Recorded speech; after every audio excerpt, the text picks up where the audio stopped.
క్రీస్తునందు ప్రియులరా, మీకు శుభములు వందనములు తెలియజేస్తున్నాను. అనుదిన ధ్యానమునకు స్వాగతం. పరమగీతము 5వ అధ్యాయం. ఈ దిన మన ధ్యానాంశంగా ఉంది, ప్రారంభ వచనమే నా సహోదరి ప్రాణేశ్వరి, నా ఉద్యానవనమునకు నేను ఏతించి తిని అనే మాట మనకు కనబడుతుంది.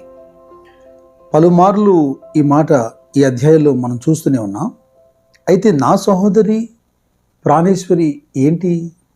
ఇంగ్లీష్లో కూడా చాలా స్పష్టంగా మై సిస్టర్ అని, మళ్ళీ మై స్పౌస్ అని రాయబడింది. కొన్ని ప్రాముఖ్యమైన సంగతులు మీ యొక్క దృష్టికి తీసుకురావాలని నేను చెబుతున్నాను. పెద్దలు కొంతమంది భార్య గురించి వివరిస్తున్నప్పుడు ఈ మాటలు కూడా మీరు వినుంటారు. ఒక 2-3 మాటలు చెబుతాను. కార్యేషు దాసి అంటూ కరుణేషు మంత్రి భోజ్యేషు మాత, ఇలాంటి మాటలు మీరు విన్నారా?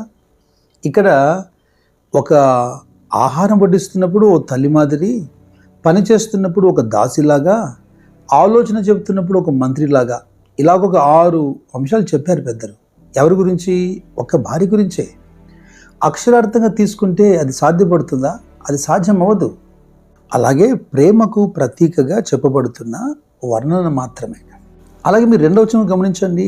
నేను నిద్రించి తిని కానీ నా మనస్సు మేలుకొని ఉన్నది, నా సహోదరి, నా ప్రియురాల, నా పావురమ, నిష్కలంకురాల, ఆలకింపుము అంటున్నాడు. మరి ఇక్కడ కనబడుతున్నటువంటి పావురము అంటే అర్థం ఏంటి? కనుక కొన్ని పదాలు మనకు కనబడుతున్నప్పుడు అక్షరార్థంగా మనం తీసుకోకుండా ఆ క్యారెక్టర్లో ఉన్నటువంటి గుణగణాల వైపు మనం చూడాలి. ఏదేమైనా ఇక్కడ ప్రియుడు ప్రియురాలతో మాట్లాడుతున్నాడు. నా తల మంచుకు తడిసినది, నా వెంట్రుకలు రాత్రి కురియు చినుకులకు తడిసినవి, నాకు తలుపు తీయమనచు నా ప్రియుడు వాకిలి తట్టుచున్నాడు. అయితే ప్రియురాలు అంటుంది, నేను వస్త్రం తీసివేసి తిని నేను మరలా దాన్ని ధరింపనేలా, నా పాదములు కడుక్కొంటిని నేను మరలా దాన్ని మురికి చేయనేలా, తలుపు సందులో నా ప్రియుడు చేయి ఉంచగా నా అంతరంగం అతని ఇళ్ళలో జాలిగొనెను, నా ప్రియునికి తలుపు తీయ లేచి తిని నా చేతుల నుండి నా వేల నుండి జటమాంస గడిల మీద స్రవించను, నా ప్రియునికి నేను తలుపు తీయనంతలో అతడు వెళ్ళిపోయాను. ఈ సన్నివేశాన్ని ప్రియురాలు వివరిస్తుండగానే ప్రకటన గ్రంథంలో 3వ అధ్యాయం జ్ఞాపకం వస్తుంది. 20వ వాక్యం, ఇదిగో నేను తలుపు యొద్ద నిలుచుండి తట్టుచున్నాను, ఎవడైనాను నా స్వరం విని తలుపు తీసిన ఎడల నేను అతని యొద్దకు వచ్చి అతనితో నేనును, నాతో కూడా అతడు భోజనం చేయుదుము అనే మాట. యేసుక్రీస్తు యొక్క మొదటి రాకకు అనేక ప్రవక్తలు ప్రవచిస్తూ వచ్చారు. ఒక చక్కటి అనౌన్స్మెంట్స్ జరుగుతూ వచ్చాయి. దేవుని యొక్క దూతలు వచ్చి వర్తమానము ఇస్తూ వెళ్ళారు. అయితే 2వ రాకడకు ఈ విధమైనటువంటి ప్రకటన ఉండదు అని కాదు, అనేక ప్రవచనాలు నెరవేర్చబడుతూనే ఉన్నాయి. రాకడ సూచనలను మనము గమనిస్తూ అతి శీఘ్రంగా రాబోతున్నాడు అని గుర్తుపడతాం, కానీ ఇదిగో ఈ క్షణాన్ని వస్తున్నాడు అన్న అనౌన్స్మెంట్ మాత్రం జరగదు. కడబుర స్వరం వినపడుతుంది, రేపపాటులో సంఘం ఎత్తపడుతుంది. ఇక్కడ ఒక ఆధ్యాత్మికమైనటువంటి మెలకువ గురించి మనం ఆలోచన చేయాలి. లూకా సువార్త 12వ అధ్యాయంలో 35 నుండి 40 వచనాల్లో ఒక చక్కటి ఉదాహరణ ప్రభు చెబుతున్నాడు. మీ నడుములు కట్టుకొని ఉండుడి, మీ దీపములు వెలుగుచుండనియుడి, తమ ప్రభు పెళ్లి విందు నుండి వచ్చి తట్టగానే అతనికి తలుపు తీయుటకు అతడు ఎప్పుడొచ్చునో అని అతని కొరకు ఎదురు చూచు మనుషుల వలె ఉండుడి. ప్రభు వచ్చి ఏ దాసులు మెలకుగా ఉండుట కనుగొనునో ఆ దాసులు ధన్యులు.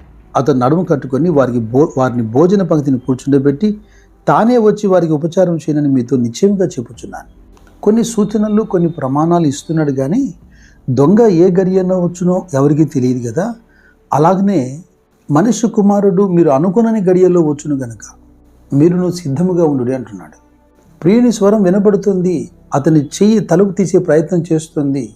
ఈ ప్రియురాలు ఆ స్వరాన్ని వినింది, ఆ దృశ్యాన్ని గమనిస్తుంది, కానీ స్పందించేదానికి చాలా ఆలోచన చేసింది. ఆ తదుపరి లేచి వెళ్ళి ఆతురతగా వీధుల్లో వెతికే ప్రయత్నం చేస్తుంది. ప్రవక్త అయినటువంటి యెషయా 55వ అధ్యాయంలో 6వ వచనంలో, యెహోవా మీకు దొరుకు కాలమందు ఆయనను వెతకుడి, ఆయన సమీపంలో ఉండగా ఆయనను వేడుకొనుడి. భక్తిహీనులైన వారు తమ మార్గమును విడిచిపెట్టి దుష్టులైన వారు తమ తలంపులను మానివేసి యెహోవా తట్టు వారు తిరిగిన ఎడల ఆయన వారి యందు జాలిపడునని, ఆయన వారిని బహుగా క్షమించునని. ఇక్కడ ప్రియురాలు యొక్క అలక్ష్యము, నిర్లక్ష్యము స్పష్టంగా కనబడుతుంది. ఈ పాఠం వింటున్నటువంటి ప్రియ సహోదరి సహోదరుల్లో ఇంకా ప్రభువును అంగీకరించని వారైతే, ఇదిగో ఆయన తలుపు యొద్ద నిలబడి, హృదయం అనే తలుపు దగ్గర నిలబడి తడుతున్నాడు, ఆయన స్వరం విని ఆయన తలుపు తీస్తే ఆయన లోపల ప్రవేశిస్తాడు అన్నట్టుగా, ఇంకా రక్షణ పొందిన వారు ఈ క్షణమే ఇది అనుకూలమైన సమయం, ఇది రక్షణ దినం కనుక మీరు వెంటనే ఆయన స్వరాన్ని వినాలి. రక్షణ పొంది సంఘముగా చేర్చబడినటువంటి వారికి కూడా ఇది ఒక హెచ్చరిక. మార్కు సువార్త 13వ అధ్యాయంలో 32 నుండి 37 వచనాల్లో మరొక ఉపమానం చెప్పబడుతోంది.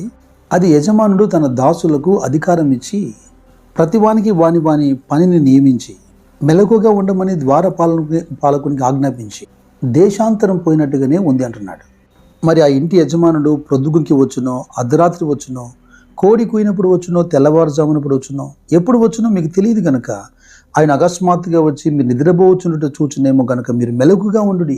ఇదిగో మీతో చెబుతున్నాను, అందరితోనూ చెబుతున్నాను అంటున్నాడు. అపోస్తలుడైన పౌలు తెస్సలోనిక సంఘంతో మాట్లాడుతున్నప్పుడు మొదటి పత్రిక 5వ అధ్యాయంలో వెలుగు సంబంధాలకు చీకటి సంబంధాలకు మధ్య ఉన్న వ్యత్యాసాన్ని చూపిస్తూ మనం రాత్రి వారం కాదు, చీకటి వారం కాదు, రాత్రి చాలా గతించిపోయింది, అయితే ఇప్పుడు మనం ఇతరుల వల్లే నిద్రించకూడదు అంటాడు. నిద్రపోక మత్తులం కాక మెలకువగా ఉండాలి. ఇక్కడ పౌలు చెబుతున్నటువంటి మెలకువ ఏంటి? విశ్వాస ప్రేమ అనే కవచం, రక్షణ నిరీక్షణ అనేటువంటి శిరస్త్రాణం ధరించిన వారుగా ప్రభవిస్తున్నాడని ఏదో భౌతికంగా మెలకుగా ఉండడం కాదు కదా. ఆధ్యాత్మికమైన సిద్ధపాటే మెలకువ. ఆ పరిశుద్ధాలంకరములు ధరించడమే మెలకువ. రక్షణ పాత్రను చేతపట్టుకొని ఉండడమే మెలకువ.